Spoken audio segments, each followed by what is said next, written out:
මම අද විශේෂ තැනකට ආවා බලන්න. මේ බලන්නකො සුපර් මාකට් එකකට.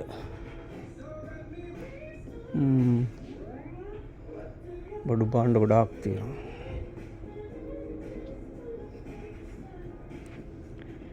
ඉතින් මම අද ආවෙත් අදත් මේ දවසේ කතාව කියන්න.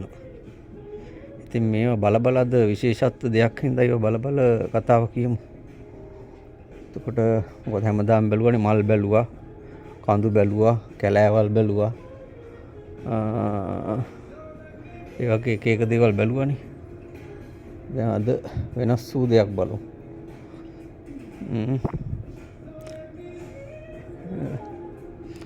මම අද කියන්න යන්නේ මේ දළදා මාලිගාව ගැන. මහනුවර දළදා මාලිගාවේ මේ දවස්වල දළදා වන්දනාව තියෙනවා. ඉතින් මේ දළදා වන්දනාවේ සම්බන්ධයෙන් මේ වන විට සමාජය තුළ විශාල කතිකාවතක් ගොඩනැගී තිබෙනවා. ඒ තිබෙන ස්වභාවය පිළිබඳව. ඉතින් එක පැත්තකින් එහි බැතිමතුන් පැමිණිලා කුණු කසල දාලා තියෙන සෑහෙන වශයෙන්. ඉතින් ඒවා නිසි ආකාරව පිරිසිදු කිරීමක් සිද්ධ වෙන්නේ නැtei කියලා චෝදනාව තියෙනවා. ඉතින් ඒ වගේම එතන පුද්ගලයෝ හැසිරෙන ආකාරය VIP වෙනම පොලින් දාලාලු ප්‍රභූවරුන්ට කියලා. ඉතින් ඒක නිසා සාමාන්‍ය ජනතාව දැඩි පීඩනයකටපත් වෙලාලු.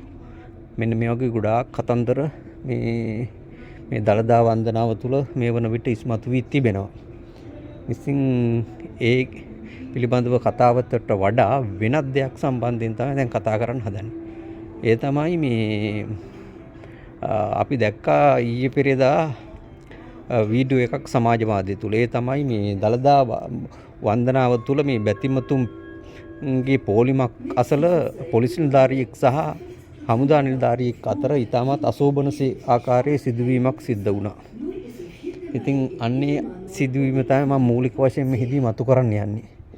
මොකද මේ අපි දැක්කා මේ අර පොලිස් නිලධාරියෙක් බොහොමත් අශෝභන විදියට තවත් හමුදා නිලධාරියෙකුට බැන වැදී තර්ජනය කරන කතා බහ කරන වීඩියෝ ඒවා.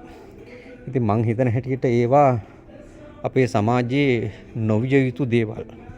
මොකද විශේෂයෙන්ම මේ පොලිස් නිලධාරීන් ආරක්ෂක නිලධාරීන් කියන්නේ සමාජයට මේ යහපතක් කරන වැඩදායී ක්‍රියාමාර්ග ගන්න, ඒ වගේම විනයාතින් ඉහළ නිලධාරීන් නීතිය රකින්න.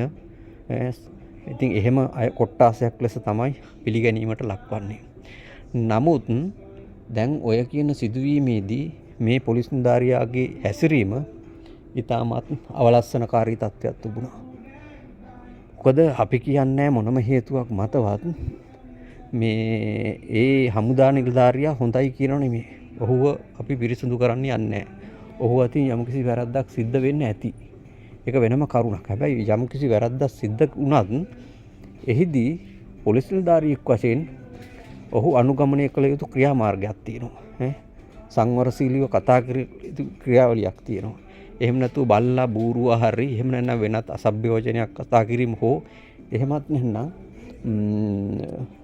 බහුතර මනුස්ස ජනතාවක් අතර තවත් තමන්ගේම ආරක්ෂක අංශවලට සම්බන්ධ පුද්ගලයෙක් පීඩනයට ලක්වන ආකාරයට ප්‍රසිද්ධියේ අවමානයට ලක්වන ආකාරයට කතා කිරීම එතරම් උචිත දෙයක් නොවේ.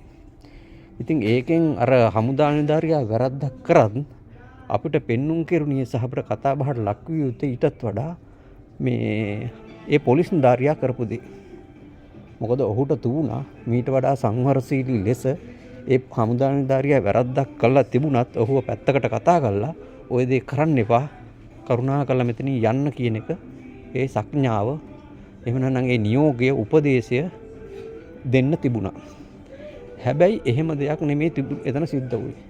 එතන ඊටමත් අශෝභන බැදිවැදීමක් ප්‍රසිද්ධියේම සිද්ධ වුණා. මිනිස්සු බලාගෙන හිටියා. මේක ලෝකෙම දැන් වීඩියෝ එක ප්‍රචාරය වෙනවා. ඉතින් ඒකෙන් පොලිසියට පවා ලොකු කැලලක්. ඉතින් ඒකෙන් තේරෙනවා පොලිසිය විනය මොනතරම් පිරිහිලාද තියනවද කියලා. ඒ කියන්නේ දැන් අපි දන්න දැන් ওই විදියට ওই පොලිස් නිලධාරීන් පමණක් නොවේ. ඕක තමයි පොලිසියේ සමස්ත බොහෝ දෙනාගේ හැසිරීම. කතා කරන්න තේරෙන්නේ නැහැ පුජ්‍යලයකට. බැනම දිනවා. අශෝභන ලෙස කුණුහරුප කියන සමහර තැන්වලදී. ඉතින් පොලිස් නිලධාරියෙක් තමන්ගේම ආරක්ෂක අංශ නිලධාරියෙකුට හමුදා නිලධාරියෙකුට ওই විදියට ප්‍රසිද්ධියේ බැනවැදී කතා කිරීම අපහාස කරන තත්ත්වයක් තුළ ඔය නිලධාරීන් සාමාන්‍ය සමාජයේ මිනිසුන්ට කොයි ආකාරයට සලකනව ඇතිද? අන්න එතනයි ගැටලුව තියෙන්නේ. සාමාන්‍ය මිනිසුන්ට ඉතාමත් අශෝභන විදියට හිරිහැර කරනවා ඇති, කතා කරනවා ඇති, බැනවදිනවා ඇති. ඒකයි අපිට නම් පෙන්눔 කෙරෙන්නේ ඕකෙන් ඉතින්. මොකද මේ දැන් ඔය ප්‍රසිද්ධියේ ඔහොමනම් අප්‍රසිද්ධියේ සාමාන්‍ය මිනිසුන්ට මොන තරම් හිරිහැර කරනවද? පොලිස් ස්ථාන තුල නිල නොලත් මට්ටමින් පුජ්‍යලයන් අත්අඩංගුවටගෙන මොන තරම් හිරිහැර කරනවද ඇතිද? ගහ ගන්නවා, බැනවදිනවා. අපි දැක්කනේ පහුගිය කාලේ පොලිස් ස්ථාන මොන තරම් මිනිසුන්ගේ පීඩනයට ලක් කරන ආකාරයට වැඩ කටයුතු කරාද කියන එක ඉතින් එහෙම බලනකොට මේවත් අපිට ඒ විදිහට තමයි හිතන්න සිද්ධ වෙන්නේ. අද පොලිස්පතිටත් පාලනයෙන් ගිලිහි ගිය පොලිසියක් තමයි මේ තුලින් අපිට පෙන්눔 කරන්නේ. ඒ කියන්නේ පොලිස්පතිටත් පොලිසිය පාලනය කරගන්න බෑ. ඒ තරම් විනය පිරිහිලා. ඉතින් මෙහෙම පොලිසියකින් රටට කොහොමද වැඩදායි සමාජ ක්‍රියාවලියක් ගොඩනගන්න හැකියාව ලැබෙන්නේ? දැන් මෙහෙම පුළුවන් ද නීතිය රකින්න, මිනිස්සුන්ගේ විනය රකින්න, රටේ සාමය සමගිය ස්ථාපිත කරන්න පුළුවන් ද මේ විදියට? මෙන්න මේ ප්‍රශ්න අපිට මතුවෙනවා මේ වගේ සිදුවීම් හරහා අපිට. ඇත්තටම ඊටමත් අශෝභන සිදුවීමක් තුල තමයි ඒ සිද්ධ වෙන්නේ.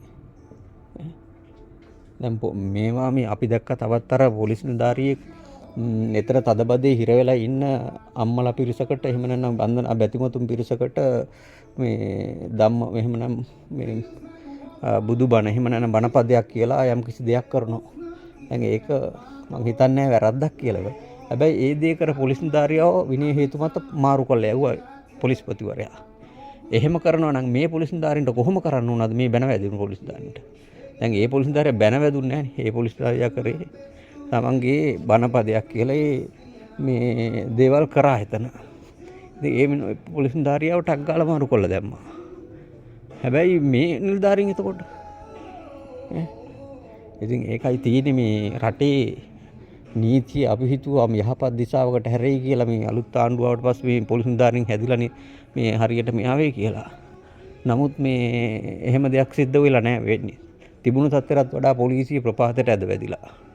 ඒකයි පෙන්눔 කරන්නේ. මේ වගේ සිදුවීම් තුලින් ඊටමත් අසංවර තත්ත්වයක් පොලිසිය නිර්මාණය වෙලා තියෙන්නේ. ඊටම කනගාටුදායක තත්ත්වයක්. මේ වගේ පොලිසියත් එක්ක රටක් යන්න පුළුවන්, ආණ්ඩුවකට යන්න පුළුවන්, මහ ජනතාවට ජීවත් වෙලා ඉන්න පුළුවන් සමාජය තුල. අපරාධ වැඩි වෙන එක අහන්න දෙයක්ද? ඉතින් ඒකයි තියෙන්නේ පොලිස්පතිවරයාට පොලිසිය පාලනය කර ගන්න බෑ නම් ඒක ඇති වැඩේ මොකද්ද එක අතකට?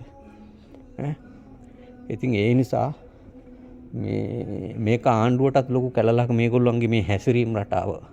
පොලිසිය සම්බන්ධයෙන් ආණ්ඩුව මීට වඩා තදින් ක්‍රියාත්මක නොවුනොත් බරපතල මේ ප්‍රශ්නයකට ආණ්ඩුවටත් මුහුණ පාන්න සිද්ධ වෙනවා. ඒකයි වෙන්නේ. වෙන දෙයක් නෙමෙයි. ඉතින් මේක තමයි අපිට මූලික වශයෙන් කියන්න ඕනේ ඇත්තටම. මේ වගේ දේවල් ඇතිවීම හරහා සමාජයට අත්වන ඉරණම. ඒකයි.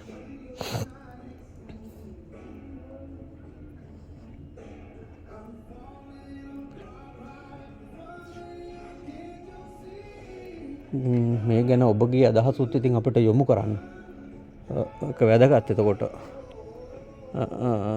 ඒ වගේම අපේ මේ channel එකත් subscribe කරන්න කියලා අපි ඉල්ලා සිටිනවා. ඉතින් හෙටත් මේ වගේ දවසේ කතාවකින් අපි හම්බ වෙමු නේද? ඉතක් සියලු දෙනාටම ජය වේවා එහෙනම්.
Mid-Season Sale immer nur bis zu 50% Rabatt auf Mode, Beauty, Bijouterie, Sport, Heim und Haushalt. Nur bis zum 4. Mai in Edelmanol oder auf mano.ch.